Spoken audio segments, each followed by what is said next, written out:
ಪ್ರತಿಷ್ಠಿತ ಯೋಜನೆಯಡಿಯಲ್ಲಿ ಶಾಲೆಗಳನ್ನು ಯಾದಗಿರಿ ಜಿಲ್ಲೆಯ ಎಲ್ಲ ತಾಲೂಕುಗಳಿಗೆ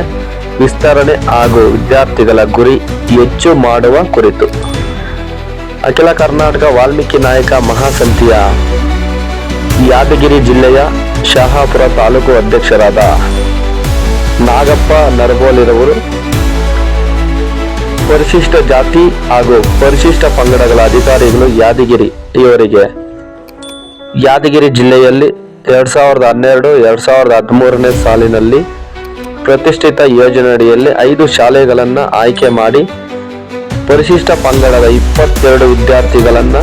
ಪರಿಶಿಷ್ಟ ಜಾತಿಯ 35 ಪ್ರತಿಭಾವಂತ ವಿದ್ಯಾರ್ಥಿಗಳನ್ನು ಯಾದಗಿರಿ ಸಮಾಜ ಕಲ್ಯಾಣ ಇಲಾಖೆ ಮತ್ತು ಪರಿಶಿಷ್ಟ ವರ್ಗಗಳ ಕಲ್ಯಾಣ ಇಲಾಖೆಯಿಂದ ವಿದ್ಯಾಭ್ಯಾಸ ಮಾಡಿಸುತ್ತಿದ್ದು 2026-27ನೇ ಸಾಲಿನಲ್ಲಿ ಜಿಲ್ಲೆಯ ಕೇವಲ 5 ಶಾಲೆಗಳನ್ನು ಮಾತ್ರ ಈ ಯೋಜನೆಯಲ್ಲಿ ಯಾದಗಿರಿ ಮತ್ತು ಶಹಾಪುರ,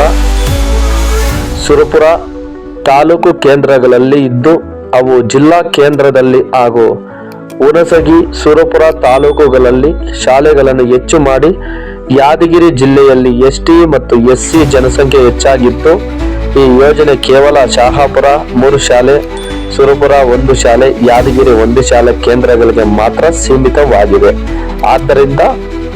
ಯಾದಗಿರಿ ಹಾಗೂ ಸುರಪುರ ಹಾಗೂ ಯಾದಗಿರಿ ಜಿಲ್ಲೆಯ ಇನ್ನಿತರ ತಾಲೂಕು ಕೇಂದ್ರಗಳಲ್ಲಿ ಈ ಯೋಜನೆಯಡಿಯಲ್ಲಿ ಪ್ರತಿಭಾವಂತ ವಿದ್ಯಾರ್ಥಿಗಳು ಆಯ್ಕೆ ಆದರೆ ತಾಲೂಕು ಕೇಂದ್ರದಿಂದ ಜಿಲ್ಲಾ ಕೇಂದ್ರಕ್ಕೆ ಓಡಾಡಲು ತೊಂದರೆ ಆಗುತ್ತಿದ್ದು ಜಿಲ್ಲೆಯ ಶಹಾಪುರ ತಾಲೂಕು ಬಿಟ್ಟು ಉಳಿದ ತಾಲೂಕಿನ ವಿದ್ಯಾರ್ಥಿಗಳು ಈ ಯೋಜನೆಯಿಂದ ವಂಚಿತರಾಗುತ್ತಿದ್ದಾರೆ. ಆದ್ದರಿಂದ